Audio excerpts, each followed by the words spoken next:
Assalamualaikum teman-teman Cerita Untung. Berita seorang Vincent Focarelli sempat menggemparkan media Australia. Police have allayed fears of a fifth attempt on gang leader Vince Focarelli's life, arresting him on drug charges. Vincent Focarelli merupakan sebuah pemimpin gangster terkenal asal Australia. Menjadikannya banyak musuh dan menjadi target pembunuhan, beberapa kejadian membuatnya lolos. Hingga akhirnya anaknya menjadi korban baku tembak dan tewas. Vince Focarelli was wounded and his son Giovanni killed in a shooting ambush on Sunday night. Kejadian tersebut membuat Focarelli dipenjara dalam kasus baku tembak dan pemakaian obat terlarang. Kejadian yang merenggut nyawa anaknya sontak membuat Vincent Focarelli berubah. Seperti apa Vincent sekarang? Mari kita saksikan kisahnya hanya di Cerita Untung.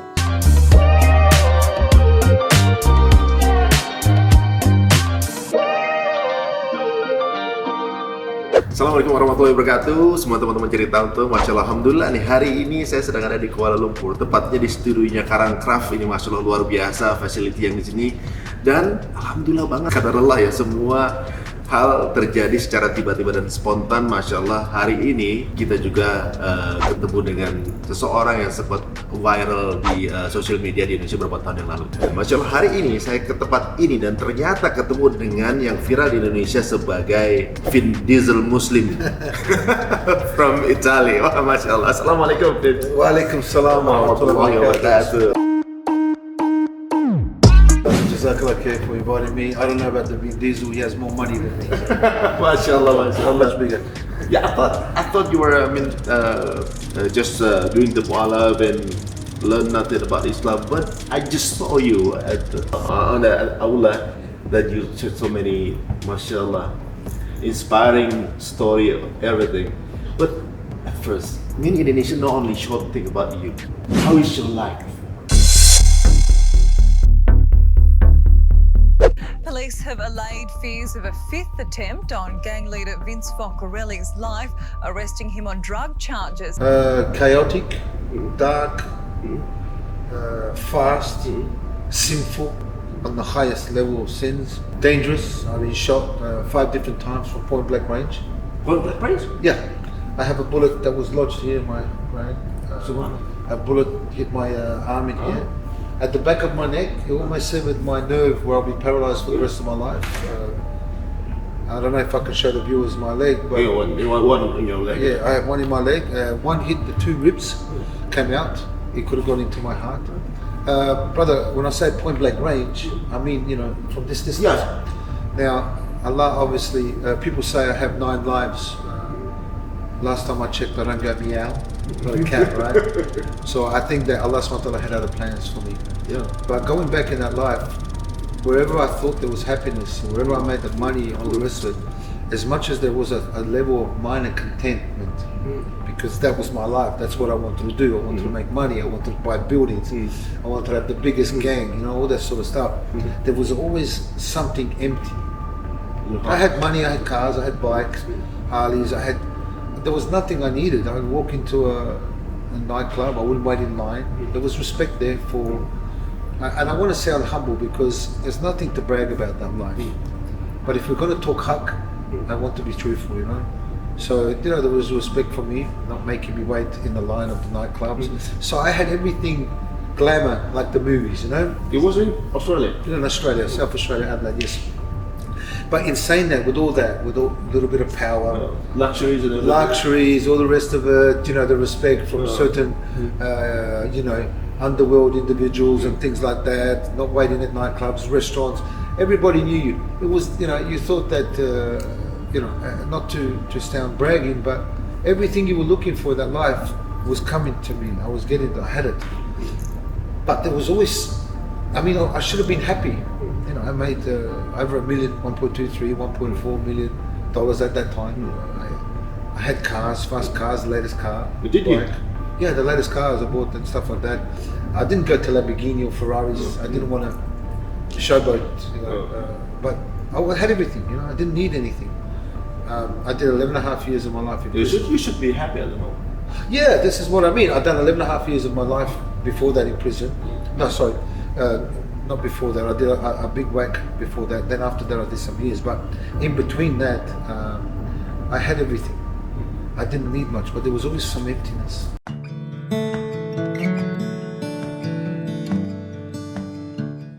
I mean that. There was something, I just wasn't happy. If I was with you in the nightclubs and I was dancing and with your friends, I'd be happy, yeah, because at that time I meant it. Yeah. I'm with the boys, we're drinking, I would be like, don't drink, don't take drugs, we're not condoning any of that. But you're with your friends, it's that gangster feel, you know, the music's on, you laugh, no problem. But then you go home, a little bit drunk, a little bit this. I wasn't really much of a drinker, alhamdulillah. But then you went home, even though that you're with your wife, the kids, everything else, you're driving home and you feel empty. I couldn't work it out. Yeah. I thought maybe it was the things, certain illicit things that I took, or the drink of the alcohol, whatever the case may be. I couldn't work it out until I became Muslim and understood, and I had a bit of knowledge and Allah granted me some hikmah, why I felt that. Yeah. It was my soul. My soul wasn't happy in that life. My soul was not, you know, it didn't want to be in that life, to do things where I believe was a sin, shameful things that was displeasing Allah.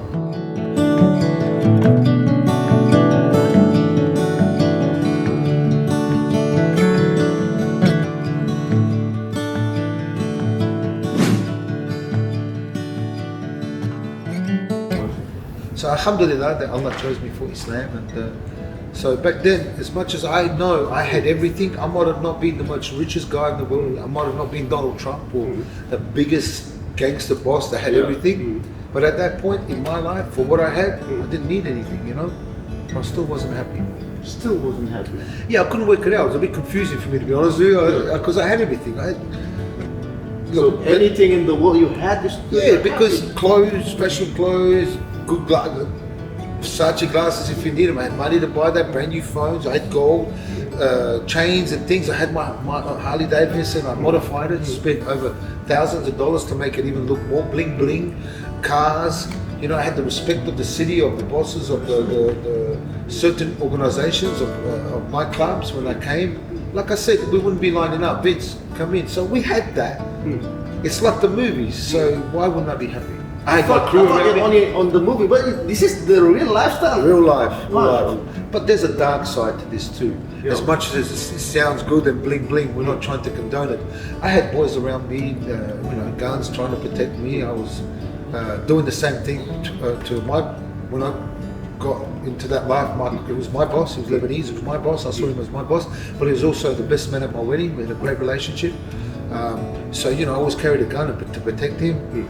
There is, look, that life is fascinating. That life is intriguing. That life does lure you in. That bling bling thing, it's attractive. Make no mistake about it. And this is the problem we have.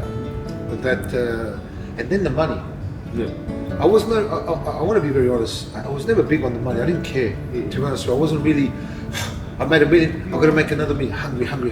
A lot of people, you know, become very greedy. I wasn't that. All I want to do is spend time with my boys. You know, go out, hang out, have that brotherhood thing, then go back home and provide for my family and make sure that they get paid at school, the money goes, you know, buy them certain things, bikes, things like that. That was my happiness. My mum, my father. So it was more like that.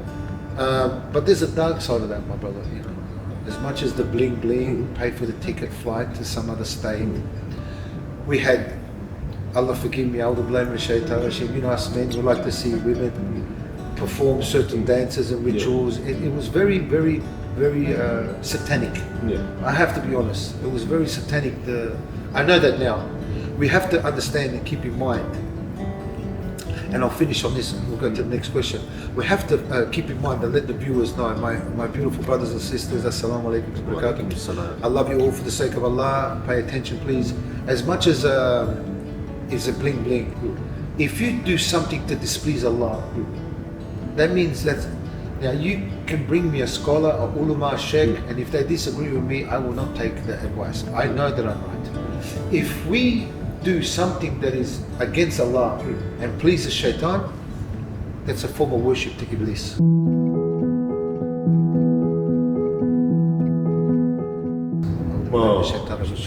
That's a form of worship.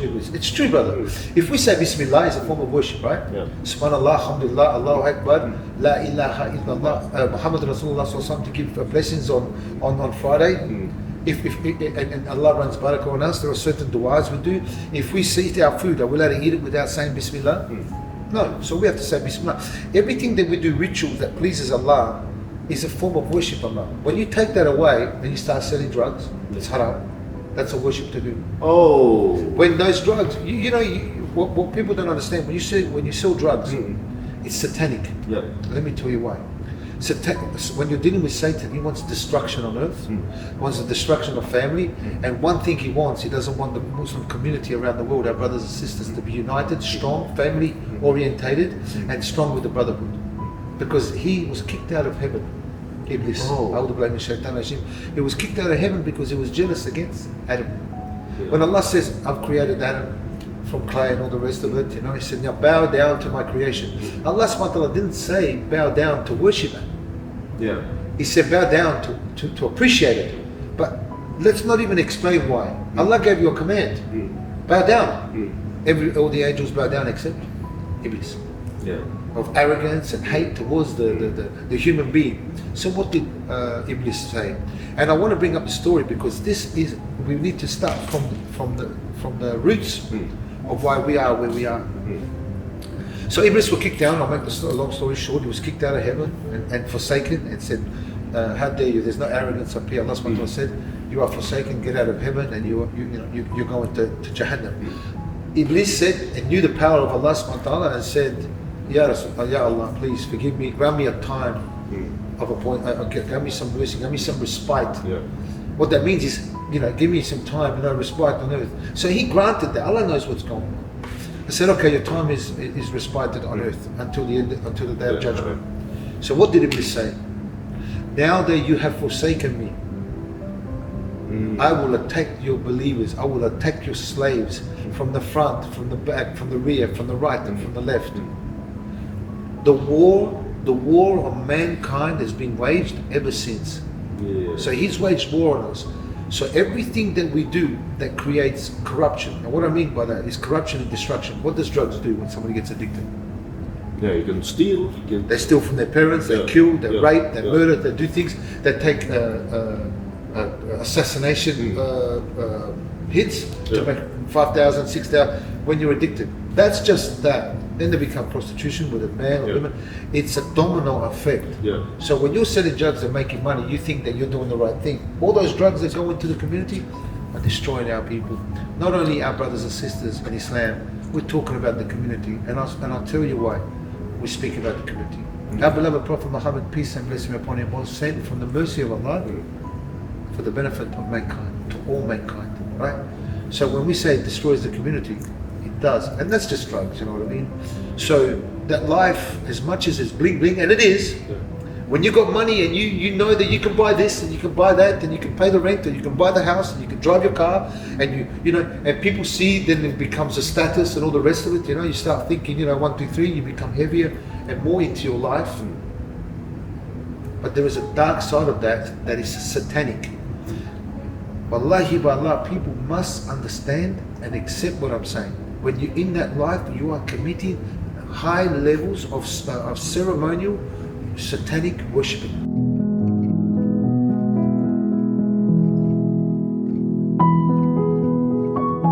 Because Iblis gave you all that. Allah didn't give you that. Yeah. This is haram and this is halal.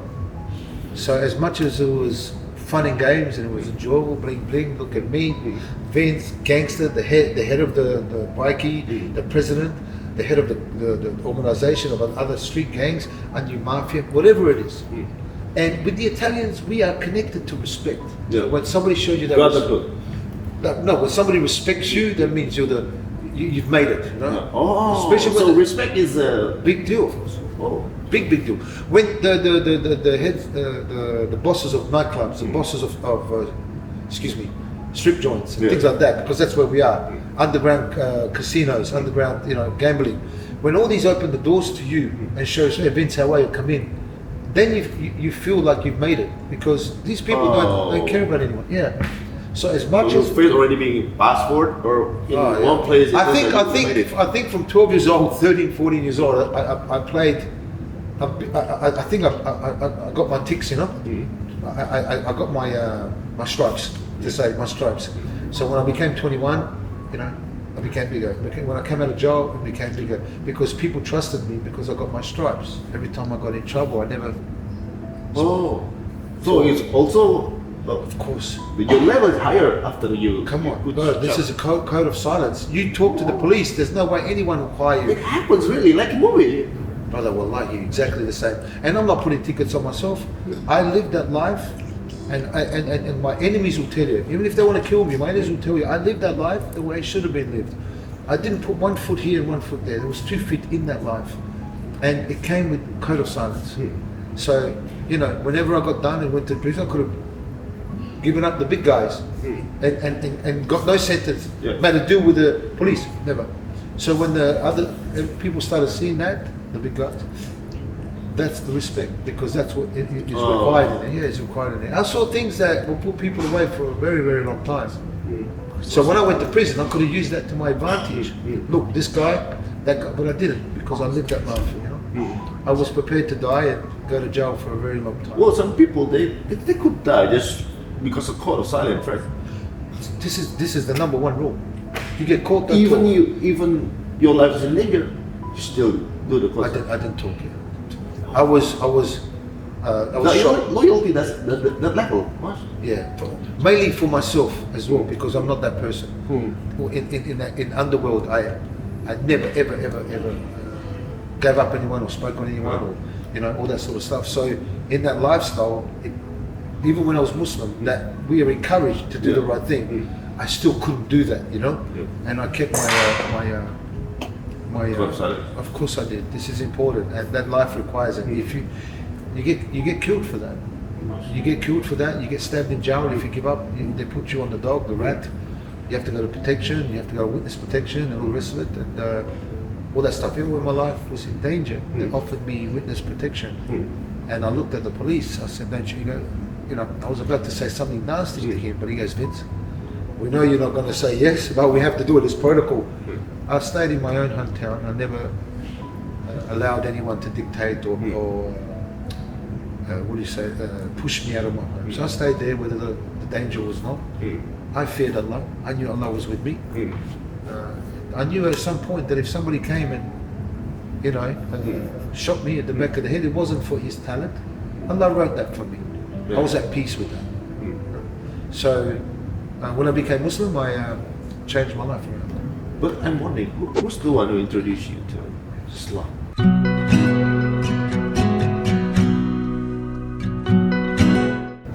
I mean, with this, the whole life that you had, and suddenly you get connected to Islam is quite interesting. It's a funny story. It's actually really funny. I never knew. I'm 30-something years old. I've never heard about Muslims. You never heard that? No, in Australia? Never. I never knew about Muslims. I knew the Arabs were Christians. Because I hung around all Lebanese were Christians. I never knew about Muslims. Nobody spoke to me, my father or anything like that. I'm a little bit embarrassed, to be honest with you. I felt like I lived in a cave, but I was always on the streets. So I was always with Arabs, but I never knew they were Muslims. So what happened one day, I was with an organisation called the Hells Angels. The Mualaf. Yeah. And things didn't go well there, so we defected. And we got into a little war, as I can eloquently put it. Obviously, this war went for a few years. But when I defected from there, I made my own gang. I recruited my own people and stuff like that. And there was a lot of recruits of Arabs. We were gangbanging, doing certain things, taking illicit things, drinking and things like that, going out nightclub. And I'm with this group, and we, shootouts. I'm not going to mention names, I'm not going to mention times and things, but there was shootouts, and like cowboys and Indians, bullets flying. The modern times. Very crazy times, and I'm really blessed to still be alive. And every time we did something, we went back home, 3 o'clock in the morning, and you can see these Arabs, they've all washed up and put their jubab on, and they're sitting in front of me, And they started talking about the Islam. I said, what are you guys talking about? Islam. Where was that? Where was that? In a home. At home. Yeah, we went back to one of the brothers' homes. Right. I was their leader, you know, they respected me as their respected leader. But I never used that as, no matter what I was a leader, I never used that as my... Privilege. No, I was always first in line. They know that if there was any danger, I wanted to be there for my brothers. So they respected me and I respected them. We went to their home. This is a new crew now. I just met them. And then you, my crew, he said, Vince, they want to meet you. You're from Perth. They're called such and such. They want to know who you are. But I said, okay, let's go. And the first night we met, we went out there. We got into a lot of trouble, shootings, and yeah, very, very, very intriguing night. It was crazy. I think that was testing all of us. And then we went back home and they started talking about Islam. They started talking about Ali, may Allah be pleased with him. They started talking about Muhammad Rasulullah Sallallahu Alaihi Wasallam, and then they spoke, and I'm listening. I'm thinking, right, I'm not making anything of it. You know? Yeah. Not interested at the time. I'm interested because out of respect to them, but they're talking about their religion now. Yeah. Okay. I've got mine, you got yours, right? Interesting. Yeah. Yeah, you had kafir, you know, your religion, mine, and stuff like that, right? So that was the Quran for them, and I didn't know that surah until later. It was an amazing surah. But so they're talking, and then I'm listening. Okay, yeah, this and that, beautiful. Your religion sounds nice. I had no interest in it. Well, I have to change Islam. But look where Allah granted me there. So they're talking, I'm listening, and I'm enjoying what they're saying about the Prophet Muhammad, peace and blessings upon him. Make a long story short, my brother, they were talking, and then all of a sudden they started speaking about. I was like this. They started speaking about Jesus Christ, peace and blessings upon him.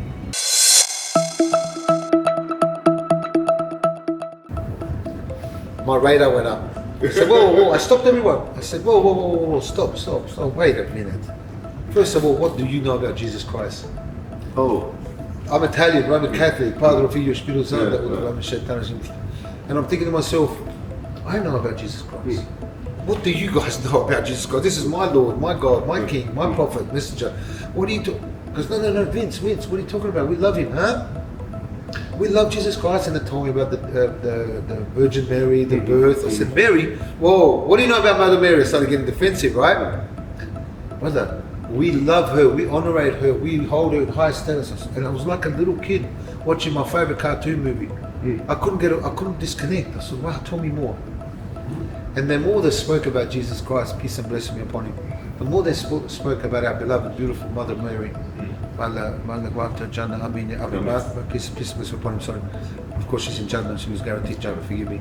I was very intrigued. I started getting angry. At first. But let me tell you why.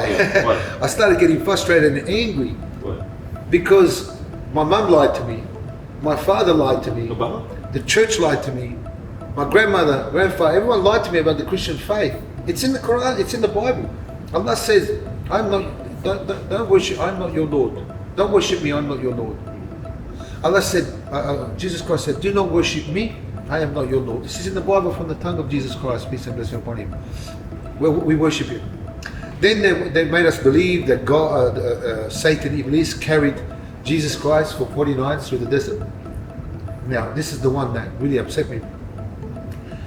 And carried him, Jesus Christ, peace and blessing, through the desert, and did a mirage of trickery of magic. And said, denounce your faith and your allegiance, denounce your faith with your God, Satan, and give your allegiance to me, and I will make you king of the world.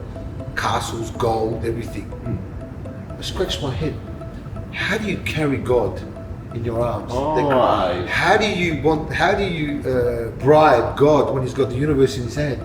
So things now started to become contradicting and logic to me. There is a famous prayer that the Christians, this is the most famous prayer. Apart from the Hail Mary, this is the most famous prayer. And think about this. Let me know what you think. This is a Christian prayer. Our Father who art in heaven, holy be thy name. Thy kingdom come, thy will be done on earth as it is in heaven. Give us this day our daily bread, and forgive us our trespasses as we forgive those who trespass against us. And lead us not into temptation, but deliver us from evil. Amen. Anybody understand what's confusing there? Jesus Christ said, our Father who art in heaven, holy be thy name, not my name. Thy kingdom come, not thy kingdom come. Thy will be done. So this is a famous prayer. Plus, when Jesus Christ, peace and blessing upon him, performed miracles, and he did. And who's the only one that can bring life, dead into life? God. Allah. Yeah.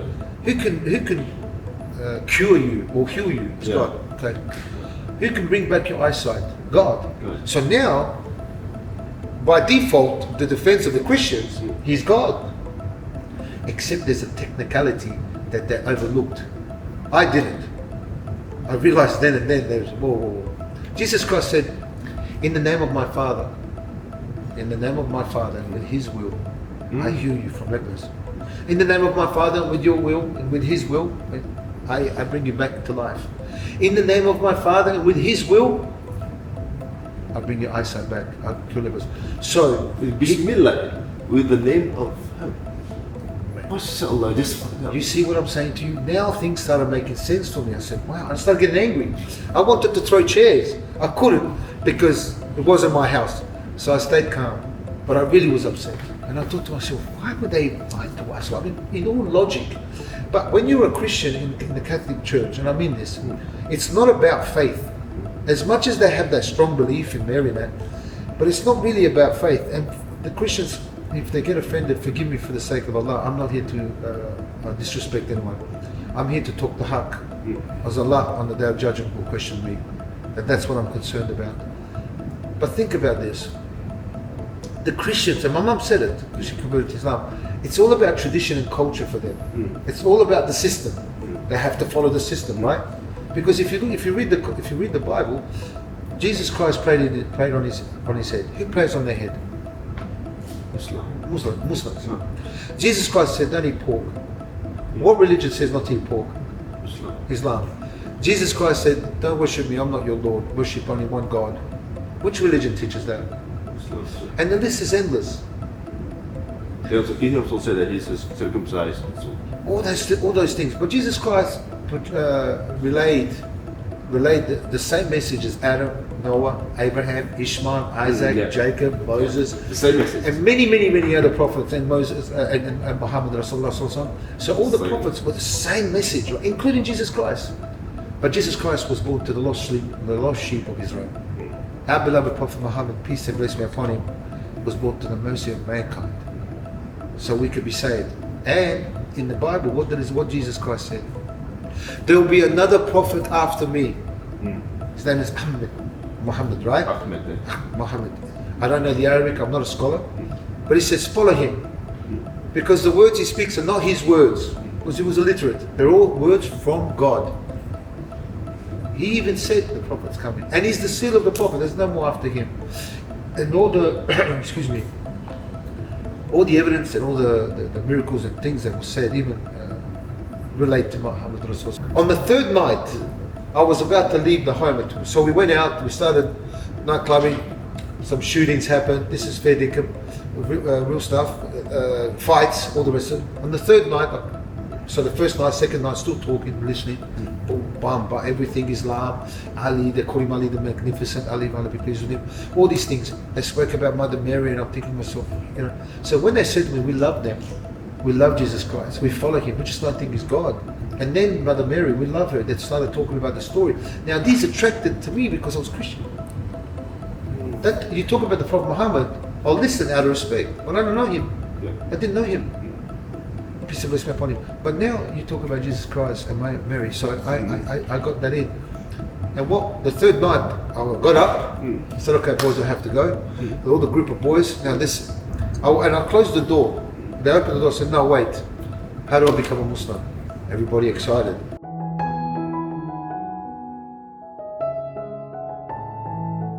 I really was convinced. There was nothing that would have taken my conviction of being that there is only one God, and Jesus Christ was the prophet, messenger, Messiah of God, Christ.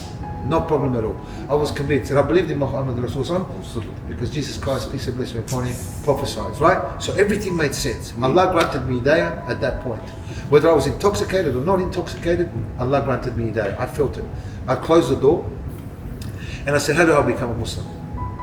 Okay, Vince. Say this. This is the Shia. Ashhadu an la ilaha illallah wa ashhadu anna Muhammad Rasulullah. Perfect. I've never spoken Arabic, but it came flowing. Allah allowed it to stream beautifully from my mouth. Then the Shia said, which I know now as a Shia, said, and something Ali, right? And I went, say it again. He goes, something Ali, and I went. Now I started getting embarrassed because what he was saying was shorter than the Shahada, and I got the Shahada right, but I couldn't say that. It just would not come out. I don't know if Allah subhanahu wa ta'ala put the angels wing on me not to talk. And on the second time I said, say it again. Now I'm embarrassed now because in front of the men and I can't memorize a few words. Yeah. And I asked him, say it one more time. So the Sunni goes, bro, to the Shia, he goes, what are you doing, bro? He said Shahada, what's wrong with you? That's Shahada. And the Shia goes, no, he hasn't finished it. And I'm looking at both of them, two Muslims, not knowing they're Shia and Sunni, thinking, what are you guys fighting for? He goes, brother, you said Shahada, Allahu Akbar Takbir, you've done it. The Shia goes to me, come back tomorrow, we'll finish it off. But now, I laugh now, I think to myself, and if something happens, I have a car accident, where's my Shahada, right? Yeah. Now is the time. So now I realize Allah didn't want me to say something Ali. MashaAllah. So that's my Shahada and how I came into the deen. From being shootings and this and that and fights and going to 3 nights listening to them for 2-3 hours about Islam and Rasul Jesus Christ stories, and Allah granted me Shahada. MashaAllah, MashaAllah. Yeah. This story is so precious. I really want to have a longer story with you. I think it is, the Qadr Allah, probably you should come to Indonesia. Indonesia? And have the full complete story. Is Indonesia inviting me? Are you inviting me? I'm inviting you. I accept. MashaAllah, MashaAllah. I accept, inshallah. Masya Allah, luar biasa teman-teman semua ceritanya ini pasti teman-teman banyak penasaran kan. Setelah after the Shahada, terus kenapa tuh kemudian dia tinggal di Kuala Lumpur, kemudian sekarang bagaimana kegiatan, all the activities that he's doing right now is for Islam, Masya Allah. It is for the next episodes. Tapi ini luar biasa sekali teman-teman semuanya, bahwa ini sependek ini ceritanya aja kayaknya kita tuh kayak penasaran gitu, bahwa orang seperti beliau yang udah punya luxury ternyata diberikan Allah hidayah yang sangat luar biasa. Dan teman-teman semuanya, beliau juga support kegiatan ini, World Quran Hour tentunya juga, yang akan diadakan tanggal 22 Ramadan atau 13 April, sekitar ya bulan depan lah insya Allah. Jadi teman-teman semua hadiri juga, dan acara ini alhamdulillah kita disupport oleh Karangcraft dan juga Quran Cordoba Indonesia. Masya Allah, saya bisa ketemu sama Vincent Focarelli. Focarelli, got that right, mashallah. Really? Yeah, Focarelli, well done. Focarelli. Yeah. Don't swear. Eh? Don't swear. Mashallah. Focarelli. Focarelli. Yeah. Focarelli. So, can you say something to Indonesian viewers, your brothers and sisters? Your dua to our. Inshallah. A'udhu billahi minash shaitanir rajim. Bismillahirrahmanirrahim. All praise and glory be to Allah, the most gracious, the most merciful. Peace and blessing be on our beloved Prophet Muhammad and his family. Amin to that. Assalamualaikum wa rahmatullahi wa barakatuh. My beautiful and amazing brothers and sisters in Indonesia. Much love for all of you for the sake of Allah. I leave you with this. Allah says, I love all my believers. If you have love for Allah, listen carefully, please. For the sake of Allah, listen carefully. If you have love for Allah subhanahu wa ta'ala, Allah says, I love all my believers. I love all my slaves. He didn't say I love you and I don't love you and I hate you. He says I love all of you, but I love more the ones that are strong, the ones that are fearless, the ones that can help the ummah, the ones that can help the weak. And I make this strong dua to my Indonesian brothers and sisters, lions and lionesses, because that's what we are. We are lions in this jungle. So please listen to me carefully. This is my dua. May Allah grant us the hearts that fear Him, the Creator alone, and not the creation. May Allah make us of the ones that fear Him, the creation, and not the Creator, and not the creation, and give us hearts that may He love us the most. Amin ya Rab. Amin. MashaAllah. Okay, you stay in Kuala Lumpur for 7 years now? 6 years? Almost 6 years. Yeah. You can say some in Malay. Yeah, terima kasih sama-sama. Don't embarrass me. MashaAllah. La, boleh. I'm embarrassed. I should know more, but I want to, looking after my mum. I'm not making any excuses or anything like that. It's just sometimes people have other attributes that they can learn. I'm on a physical learning. If you want to teach me something on the computer about files, forget it. Forget it. But if you give me a legitimate physical file that you open up and put the files in there and teach me things like that, I'll learn like that. So with the Malayu, is it Malayu? I should go to the school, but every time I've gone to learn Malayu, the teacher had a very strong accent in English, so I couldn't really understand certain things. Forgive me for being lazy. Make dua for me. I'll see what I can do this year to learn. And Indonesian, right? Indonesia. We have almost the same language. Inshallah. Yeah, well, actually the same Akida.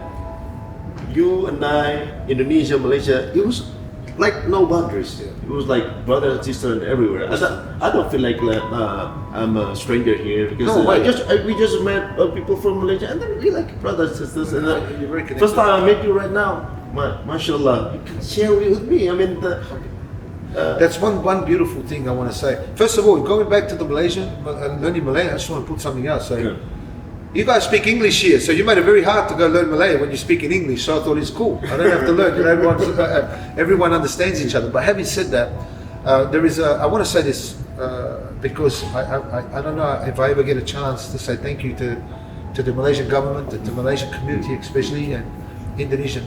But the Indonesian culture, and this is my analysis, and the Malaysian culture, put the religion aside for a second, is unbelievably majestic and beautiful, kind and respectful and gentle, and really, really love their parents.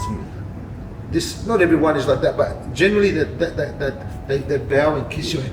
The respect is so beautiful.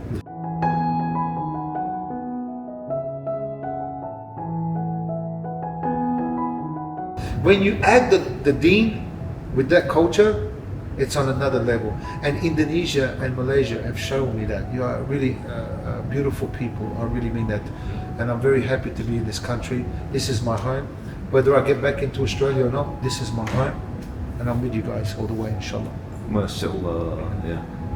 I hope that everything runs well. If you go to Australia, go meet your daughter. Inshallah. Make dua, please, that my daughter and I unite together. Yeah. And you owe me the story about your son Giovanni as well. And the Giovanni. My hero, Giovanni, my hero. In the next episode of Police, yeah? I'll be happy to. Mashallah. I'll be very honored. Thank you very much for your time. Alhamdulillah. Thank you very much. Waalaikum. Teman-teman semuanya, Masya Allah, ini luar biasa kesempatan ini. Insya Allah, we have a new brother right here.